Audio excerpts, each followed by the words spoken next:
Coming up tonight on Game All Night, I'm joined by Annette of Nettersplays. Be sure to check out our sponsor, Game Toppers. Upgrade your gaming experience. Welcome to Game All Night.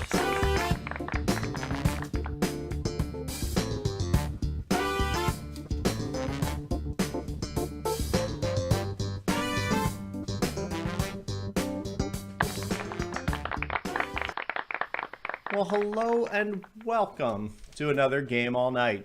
Tonight, I'm going to be joined shortly by Annette of Nettersplays. But real quick, Dan is standing at the bar tonight. Yeah. And I'm sure if you're at the bar, you got to have a drink, right? Oh, that's how I work. I demand my pay partially in alcohol form. So All right. Tonight I've got a Victory Headwaters. Okay. I am enjoying. What are you drinking tonight? So we made these completely independent of each other. I am drinking a Victory Brewing Mighty Things. Well, we're representing the local brewery. We are. I picked mine up at the brewery yesterday. Nice. When I went out for dinner. I got a little 6-pack. I love their stuff. Very cool. Awesome. So I have a feeling Annette is having a beverage tonight. Annette, are you there? Yeah, I'm right here. I have my drink right at hand. Oh, that looks fancy. We're drinking simple It is. beer. I had You it. got something. I had it made for me, so I couldn't take all the credit for it, but I am lucky enough to have someone here to make it for me. You have a bartender too. It's She's great. got the better bartender, as a matter of fact. I can pour beers. She's actually getting cocktails. Nothing wrong with that. Yeah, it's my partner Mitch. He made this drink for me. It has he wrote the ingredients down because I wasn't there. But Nice. it has a little bit of vodka, some raspberry liqueur, some lemon juice, and club soda, along with some garnish of a lemon peel. Nice. So, See, yeah. Dan, you need to get on that. I wrote it all down. All right. We're gonna have to step up our game if this keeps up. We just grab one bottle and go. That's just not gonna work. Not at all. So, Annette, you are around social media a lot. You are on. Is it Board Game Breakfast a lot? You do segments. I or is it am, through- yeah. Yeah. I'm on Board Game Breakfast every Monday. Excellent. So you do little segments. Sometimes Gizmo joins you, correct? Yeah, he's usually present every week. So in her segments, now what kind of games do you tend to gravitate towards for your segments? It seems to be, you kind of seem to do a little bit of everything, some old, some new. What kind of makes you choose what you're going to play? Yeah, well, I tend to gravitate towards heavier games that I play, but for the segment in particular, it's a lot harder to explain Lisboa, like a heavy game that I enjoy, in Right. 2 minutes. So I try to showcase some games that are more towards like gateway, mid-weight level, and do a quick overview of them. And it usually takes like 2 minutes just to kind of explain the general gist of the game and kind of feature a game mechanism that I enjoy Mm-hmm. in that particular game. And they tend to be older games mixed with some new ones that are out in the market. But recently I started doing something a little bit different, which is on Twitter, I've been running a poll every Monday Okay. for a request so that people can nominate or vote for games that they want me to feature for the following week. All So, right. yeah. So that So kind of what's been helps the me decide. Oh yeah, absolutely. So what's been the biggest surprise to come out of these polls? Because I'm sure every now and then you're like, really? You want that one? I would never would have guessed that. Yeah, last week was actually a big surprise because I had Imhotep Mm-hmm. along with photosynthesis, Okay. and I also had it up against Airlines Europe. And so Imhotep was a couple years ago came out, and photosynthesis just recently came out. Right. And then Airlines Europe was like several years ago. And Airlines Europe was the big winner for that poll. Interesting. So Now, I yeah. think, and don't quote me on this, that's all Spiel nominated or Spiel winners, all three of those, if I'm not mistaken. Oh gosh, I didn't even think about that, but no, Don't they're quote just me on games I that. recently played and I recently have been enjoying a lot. So yeah, I just randomly drew them, but if they were, then that's great. That's something Outstanding. unplanned. No, Hmm. it's good to see that, you're kind of engaging the audience, and it's nice to be surprised. I think it's always interesting when people like they do want to see the old stuff sometimes because they're great Hmm. games. I love Airlines Europe. That's one of my favorites. Still sits on the shelf. Yeah. Yeah, I played it at a friend's house like not too long ago, I think Hmm. February or January this year. And then I finally picked it up because both my partner and I were like, yeah, let's get it and let's play it. It's a lot simpler than what we're used to, but it has some really interesting twists and turns in the gameplay. So we really enjoyed it and that's why we picked it up and that's why I showcased it too. So Right. Now, so you talked about wanting to discuss mechanisms and things like that. What do you think are some of your favorite mechanisms in games that you like to highlight? Well, I really enjoy deck building and I really enjoy the multi-card use. Okay. So I really enjoy those mechanisms. Whenever there's like any sort of twist with those, I gravitate towards that. And I always like finding those like unique little games where it has a little twist here and there. Also games that just really aren't featured and I think they're interesting and should probably receive more of an appeal from the audience or from the public. And I'm lucky enough to showcase it on Board Game Breakfast.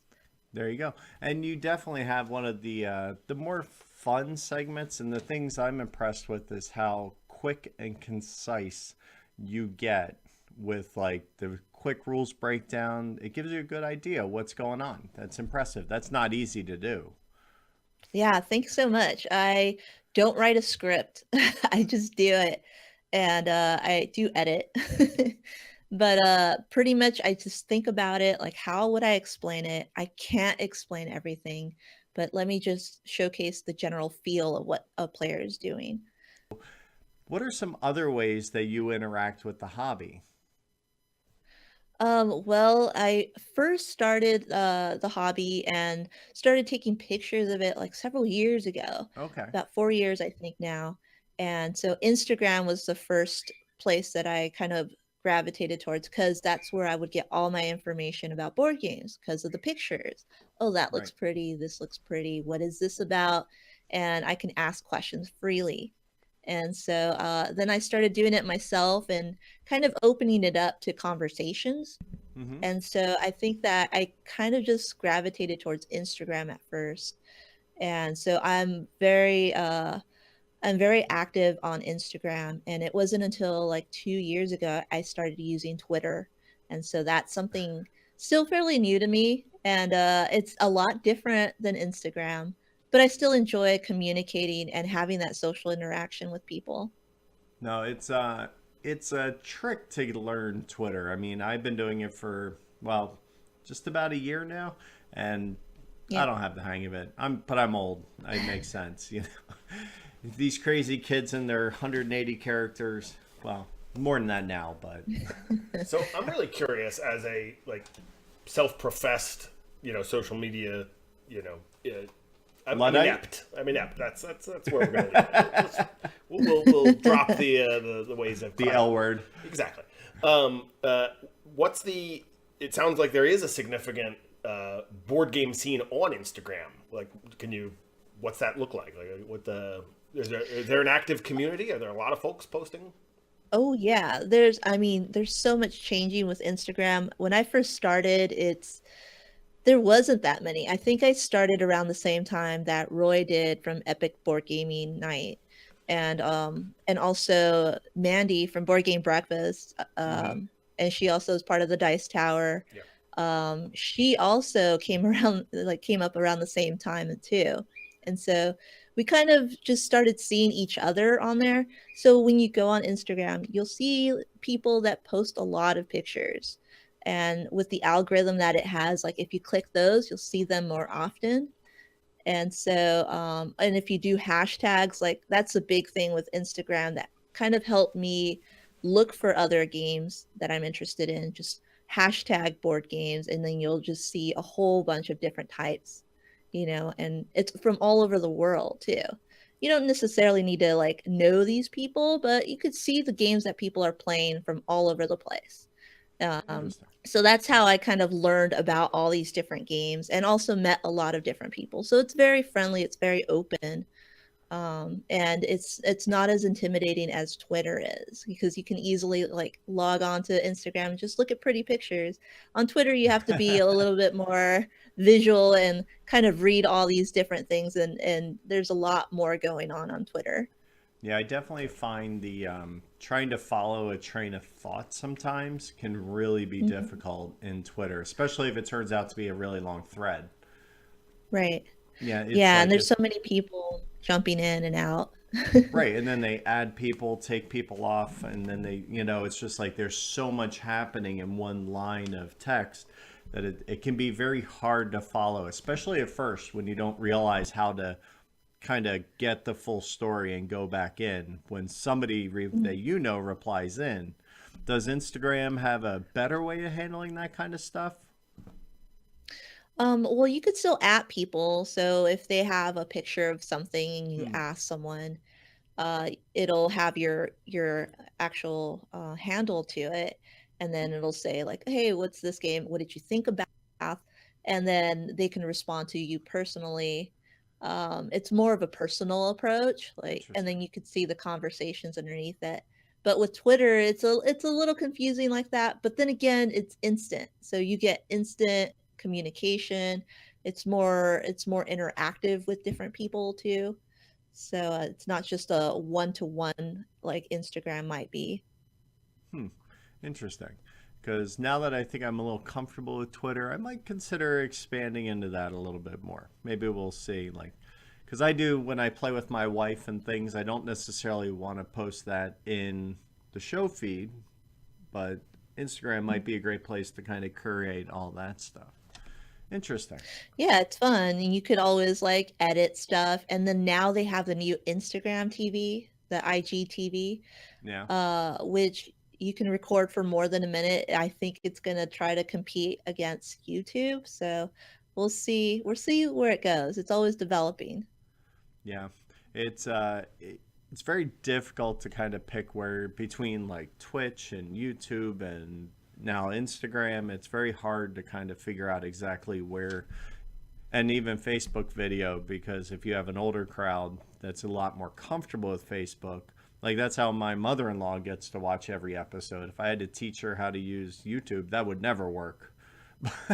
But I could teach her how to use Facebook because she knows it already, so she finds it there.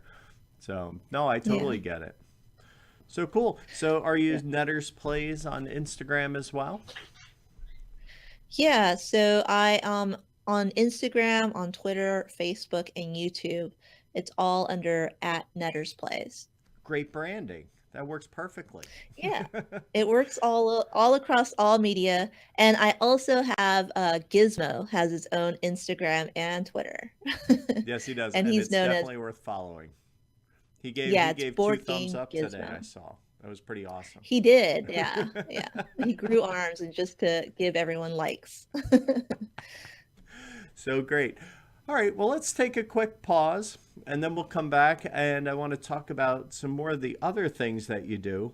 And I Sure, think we'll have some, then we'll have some fun and play a little game after that. How does that sound? sounds great. All right, so we're going to be right back after this. For those of you who follow me on Twitter, and if you don't, why don't you? Well, maybe you don't like Twitter. Well, I'm on Facebook too, because not only are they donating a quiver, we are also getting sponsors to put games that go in a quiver. I believe Bruce said he's going to give me a happy salmon. That's going to be awesome, right? Get out of here. I also talked to my good friend Alan Girding, who's going to throw in a copy of World Championship Russian Roulette, one of the best party games I played in a really long time. And Play from Capstone Games, who also said he'd donate Carthago. I mean, come on, how awesome is this? This fits in a Quiver too. And then last but not least is Chris Kirkman of Dice Hate Me Games and Greater Than Games. And he's going to give me a copy of Isle of Trains to throw in here as well.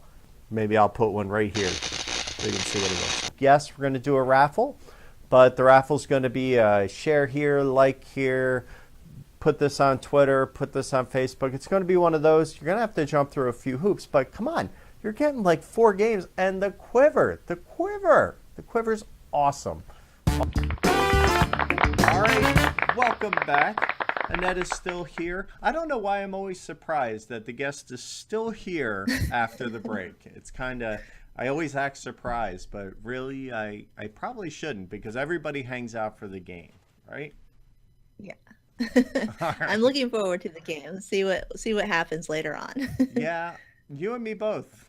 See, Dan's starting to run more and more of the games now, so I kind of do and I don't know what's happening, so it's definitely interesting.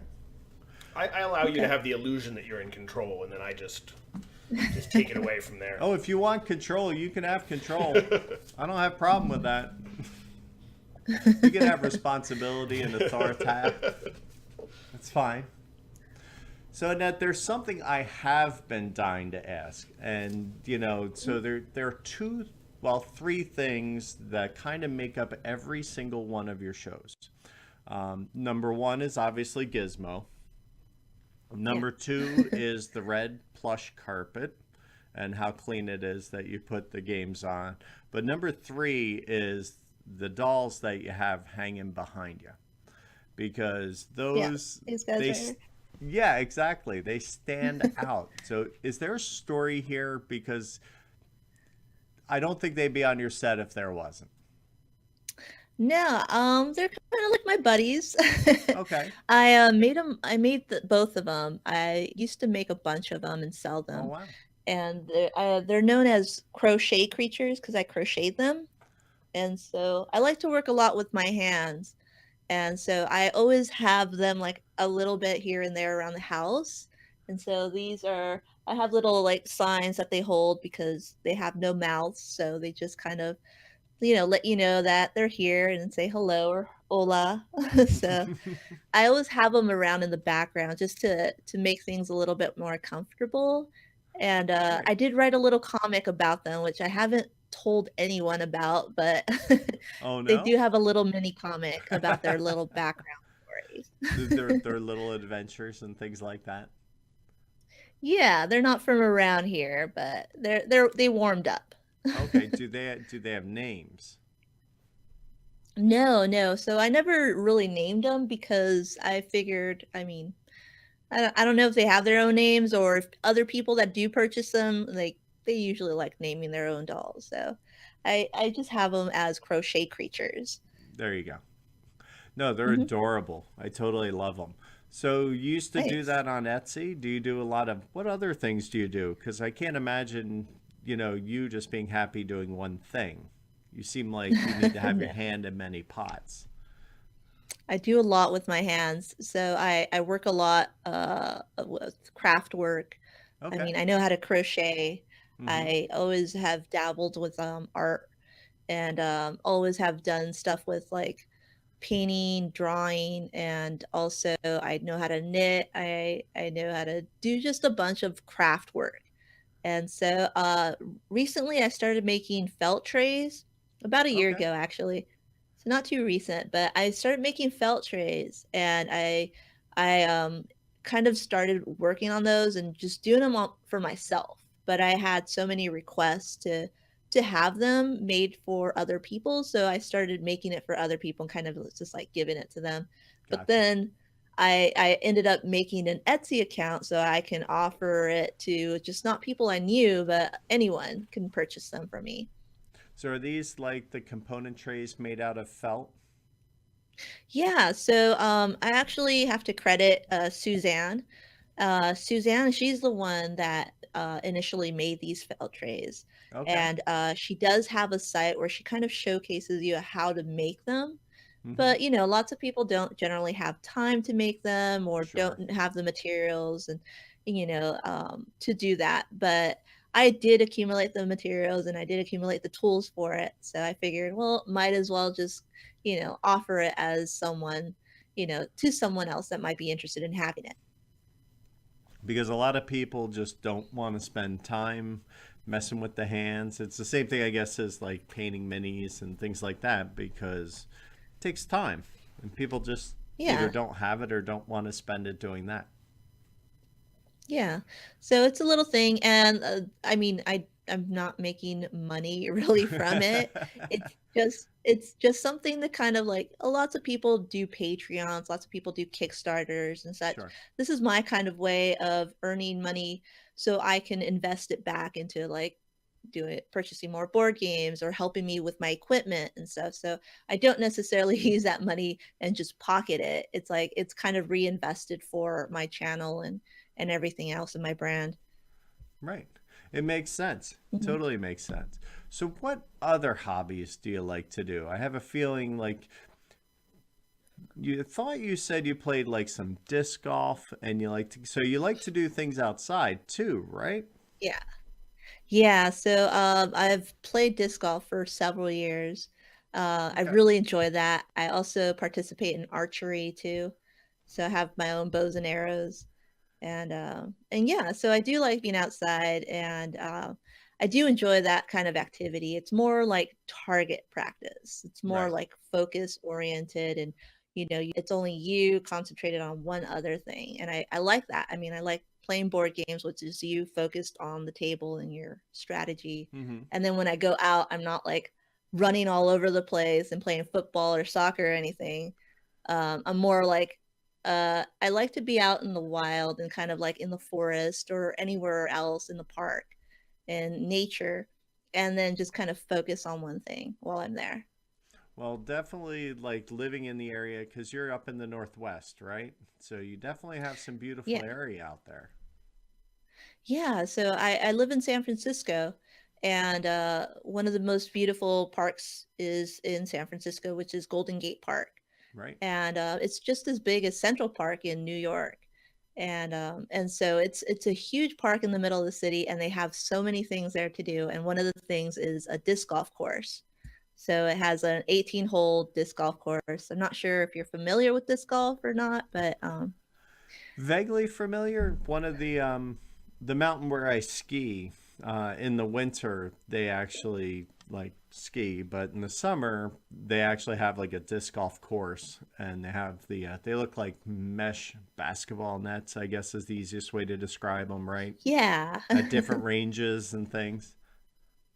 hmm Yeah, they're just these iron posts, and they have these nets or made out of chain link. And you throw your frisbee into it, and it catches it, and it falls into this basket. And then, I mean, same premise as golf. So you have to make it from point A to point B in the least number of throws versus strokes. Gotcha. And then, yeah. So it's pretty fun. It's like you kind of have to maneuver through the trees around them, and kind of check out the obstacles that are around you, and that's all nature. So I really enjoy that part.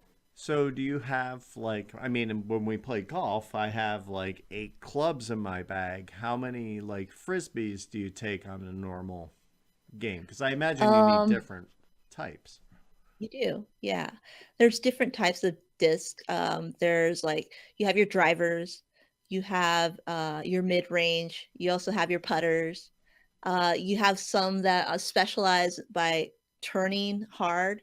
And Okay. so like when you throw them, it turns left or turns right hard. So when you're Really? trying to go around an obstacle. So yeah, I think I carry about 6 or 7 discs in my bag, and it's a lot cheaper than golf. I know golf clubs could be very expensive, but a disc only costs you like $20. Okay. Yeah, Well, you can make golf very expensive. That I will say. It doesn't have yeah, to be. But then you get hooked, and next thing you know, it's, Well, you got to have the shoes, you got to have the bag, you got to have the clubs, and then you got to have more clubs because you don't have the right club. Right. Golf I is mean, that's like in strictly, any hobby.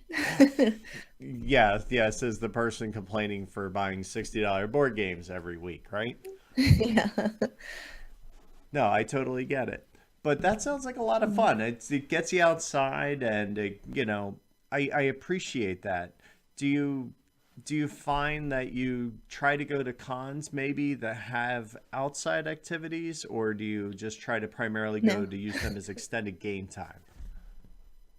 If I go to a con, which I don't go to very many conventions, but if I Mm, do, it's all about the con. okay. So I generally don't see much of the sun because usually conventions are held in The basements. the deepest, darkest dungeons. Right. So no, but I mean I spend that time just to play games, to learn them, and also to meet people because generally I don't necessarily play with people from, across the country. So one Okay. of my favorite conventions is BGG Con, and that's a great place to just meet people. Well, I mean, if any con was about just playing games, it's definitely BGG Con because Yeah. that's the main staple of that one. So I totally get it. The reason I ask Mhm. is we have out here we have a one called the World Board Gaming Championships, and they used to be like a small regional con, and then they had to move, and they moved to a ski resort during the late summer. And now you kind of have some outside activities that are built in over this week long thing as well. And I've just noticed that it seemed like I have friends who go and they enjoy they take breaks, go outside and try and do some things other than just sit down and game the entire time. So I was just curious if you were getting that need to do that as well. Yeah, not generally when I go to conventions, but I don't necessarily go for a full week long either. I mean, at most I go like 5 days. Gotcha. But generally other small local conventions are like over the weekend. So I try to give as much time to those cons over the weekend. Right, because you have what, like Kubla Khan, I guess, is the one that's big up by you. Yeah, that's the biggest one, the biggest board gaming convention on the West Coast. Okay. And not very many people know that. So yeah, Kubla Khan is held in San Francisco Bay. And a lot of people go to that one, and it's a great place to kind of like play games in there. It's in a huge arbitrium, so it's an indoor like garden area, Interesting. and yeah, it's really pretty. Not very many people know about it because not all the hot games are released there, Right. but it's still equally as fun because you get to play with friends and family.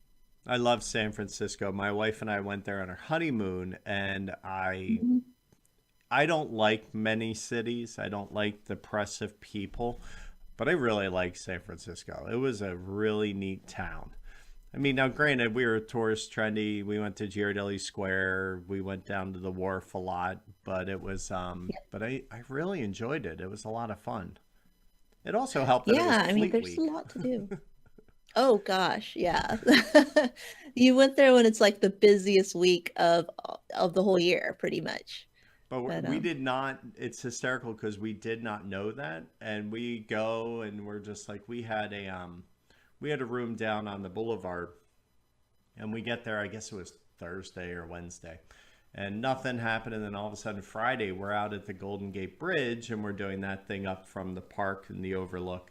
And all of a sudden the Blue Angels just go flying by doing all their test yeah, runs. And I'm like, what's happening right now? it's terrifying. If you're not sure what's going on, and if you're not familiar with Fleet Week, it's terrifying.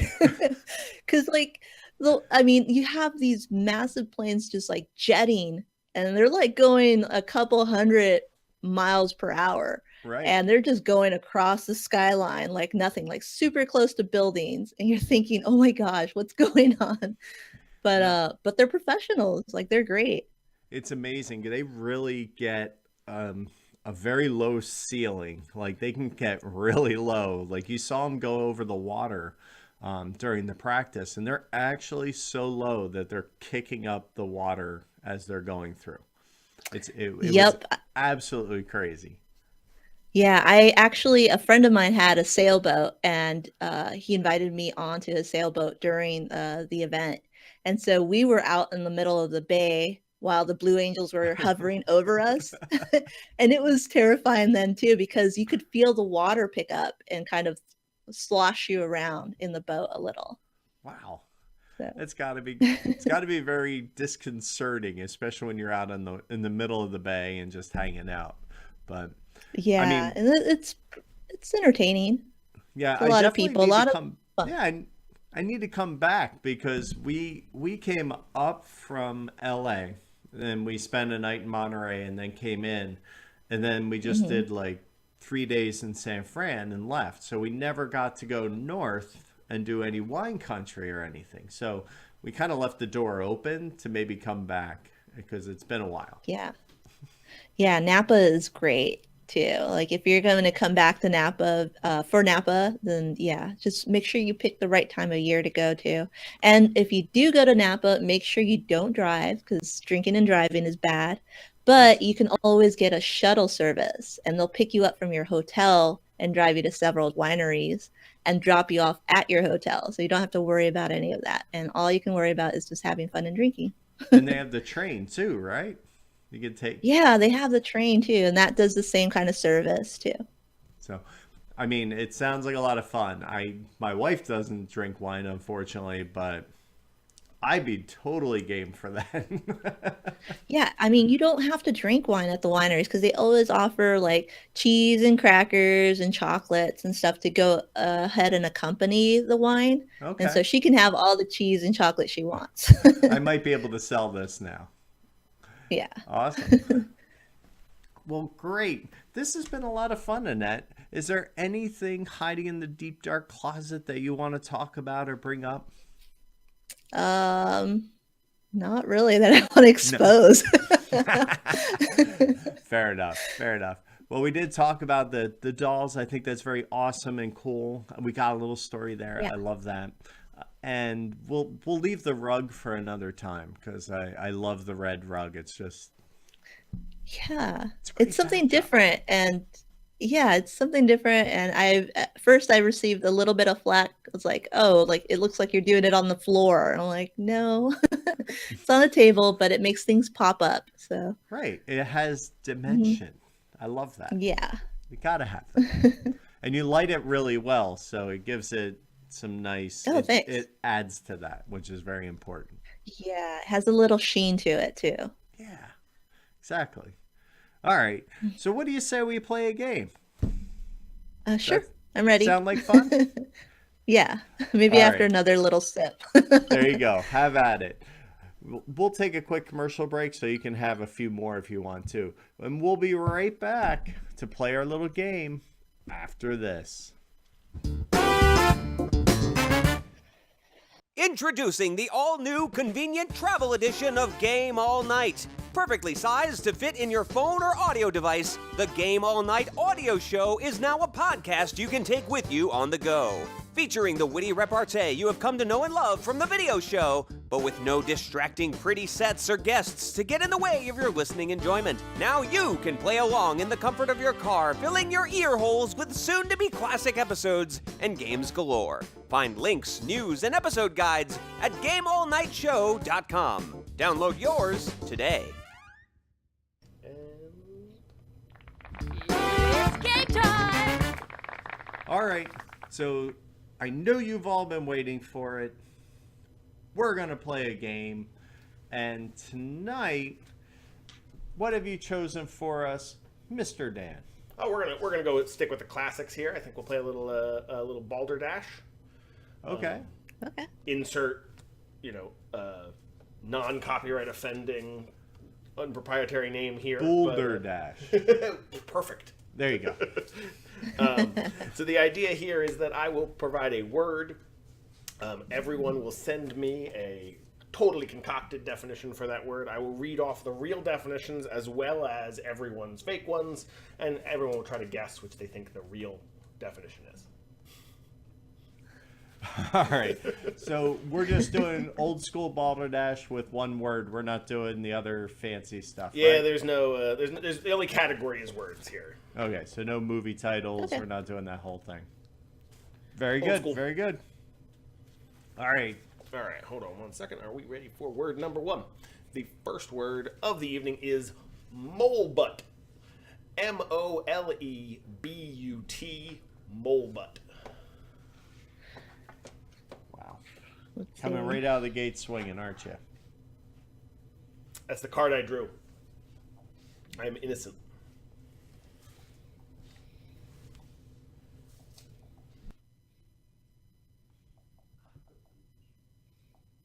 Are we being timed? No. Okay. Through the magic of editing, I'll speed this whole process up, so don't worry about it. Okay, Are you ready? we are indeed. Molebutt. Sunfish. Molebutt, a type of mushroom found in the eastern forests of North America, poisonous to most humans and most pets. Molebutt, a tool used to cut a block of cheese. Or molebutt, type of shotgun shell used for hunting rodents. We'll go to you first, Annette. What do you think? I think it's the second one. B? The order I read them in was the mushroom in the forest of North America? Yeah, I think. I mean, I don't know, but that's my guess. Okay. just confirming what it is that you guessed. And then A Chris. B. Yeah. Okay. I like the cheese one. Even though we just talked about cheese, I still like that one. Not a coincidence, by the way, because that was given to us by Annette. Ah, But she returned the favor because She picked the mine. mushroom is Chris's answer. Oh wow. so what was the correct So what was answer, the Dan? real answer? the right answer is a sunfish. A sunfish? Yeah. That's it. Okay, that was simple. That was a short definition. Yeah, ours are the wordy ones, the real one. Single line. Okay. Second word, Jippy Joppa. Jipijapa. Jippy Joppa.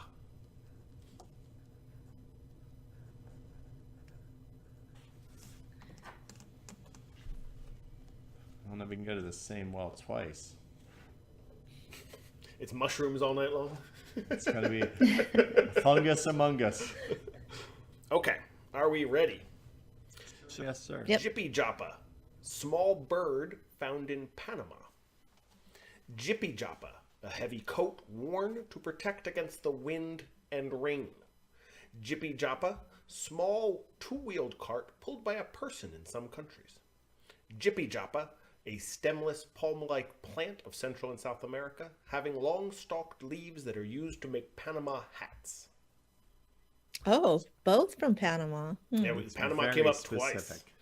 So, Chris, where do you believe a Jippy Joppa? I think it's a bird.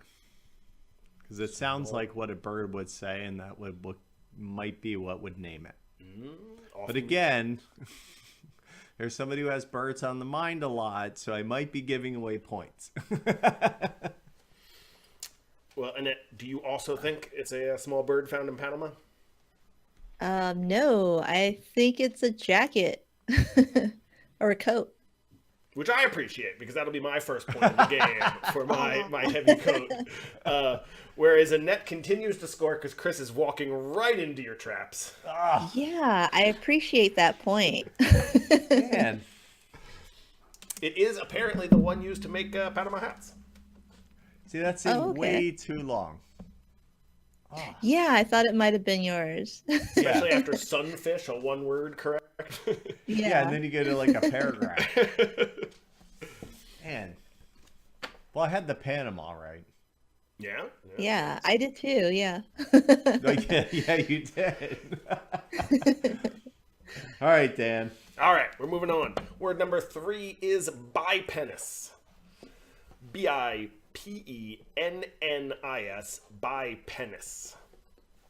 I'm confident. How are we feeling, Dan? Just 1 sec. Let me jot it all down.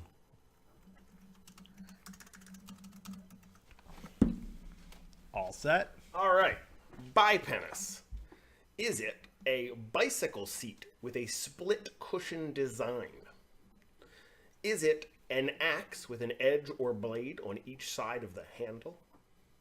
Is a bipenis a patch of fur found on the end of a poodle's tail? Or is bipenis a small flowering plant found in Southeast Asia? Its petals have been crushed and used for ink. Annette, what do you think? What was the second one again? I said an axe with an edge or blade on each side of the handle. I think it's that one. Okay. Chris, I like the first one. which is the bicycle seat. I do. Okay. Now, much obliged for that. You're where's Annette? winning and you're not even playing. That's the secret, it turns out. But Annette was right on. She's running away with this game because it is, in fact, an axe.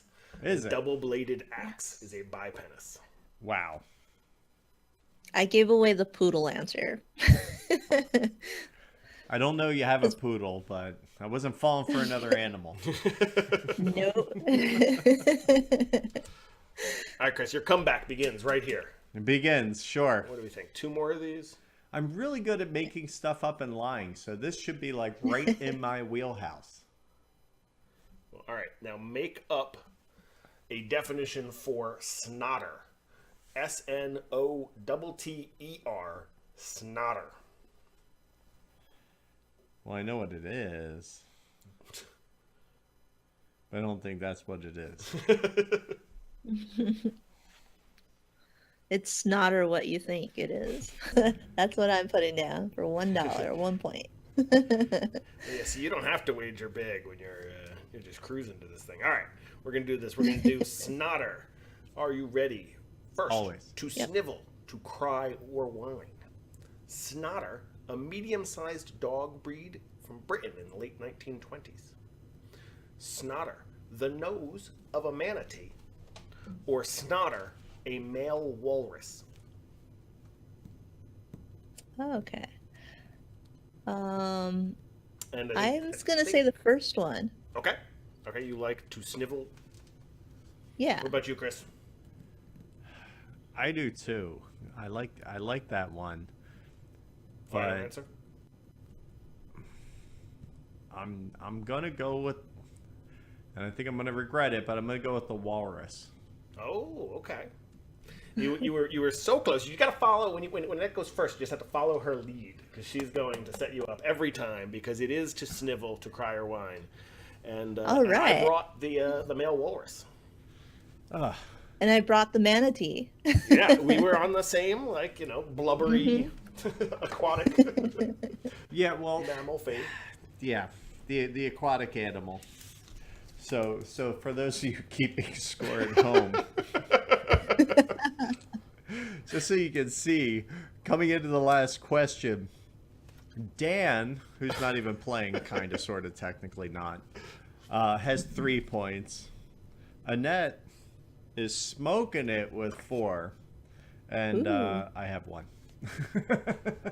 So how many points do we have to make this final bonus round for in order 10,000 points. All right, here it is. Then. Well, 10 snotters. Very nice. All right, so for the big point bonus round, the final word of the game is pognophile. P-O-G-N-O-P-H-I-L-E. Pognophile. Wow.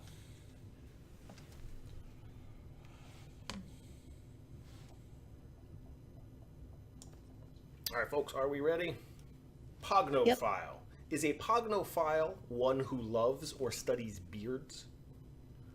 Is a pognophile a lawyer's briefcase? Pognophile, someone with an affection for yarn? Or finally, pognophile, a person who finds great interest in seashells. Chris, you can start us off here. What do you think? Well, I think Annette likes yarn. I think you like beards. No idea where you're getting that. I'm gonna go with the beards. Okay. Okay, despite the concern that was a ringer. Yeah. Okay, all right. Annette, what do you think? Okay, I'll go with the seashells. And you award Chris the 10,000 points that he desperately needed. In the final, but you are also correct, Chris. It is in fact someone who loves or studies beards. Oh, really? Well, even if I'm only giving myself 1 point, I at least come back at the end to get 2 points to hold second place and not just get stuck all the way in the back. So that was a lot of fun. Thanks for beating me and being a good sport about it. Yeah, thanks for having me on and playing this game. I'm glad that we played something simple. I was a little worried about this. Yeah, we want to have fun, right?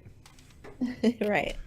All right. So, Miss Annette, if people want to find you on the internet, where is the best place for that? You could find me as Nettersplays, and you can find me on Instagram, on Twitter, I'm on Facebook, as well as YouTube. And then if you want to follow me on the Dice Tower, I have a small segment on their Board Game Breakfast weekly every Monday. Cool. And you post those separately as well, so you do have your own YouTube channel, right? Yeah, I post those videos on my personal channel along with other videos too, whether it being like anticipated games from Gen Con or Essen that I'm looking forward to, or even my monthly videos, which I'm a little falling behind on, but they will be coming up in the future. Okay. They'll So be coming sure to back. follow you there. And Instagram is probably, you'd say, your most prolific. I am probably prolific in most of them except for Facebook. I'm still trying to work on Facebook. It's all right.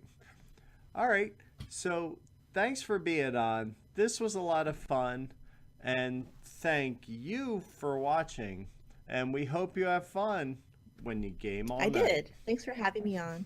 Bye. That's a wrap. Thanks for watching. If you enjoyed our efforts at comedy and fun, please support us on Podpledge. Be sure to follow us on Facebook, Twitter, and Instagram. And of course, don't forget to engage with us on Board Game Geek Guild 3134. You can also check us out on our website, gameallnightshow.com. This show has been made possible through supporters like these.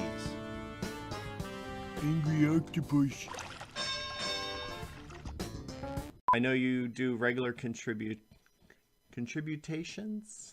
Contributions. That's the word. Contributions. Yes, there you go. That's tasty. Need to drink more. Comedy and fun, what'd you hit? please support us on Literally nothing. Podpledge. Be sure to follow us on 6 inches away from the Facebook, board. Twitter, and Instagram. You're ending the And show? of course, That's don't not forget nice. to engage with us on Board Very Game nice. Geek And Guild that's like, 313. just like we're only You can halfway also through. check Dan's using a laptop from probably 2003. You have to pick it up and shake it to delete what's on the screen. Etch-a-sketch with a keyboard. They spare no expense. Production's not cheap.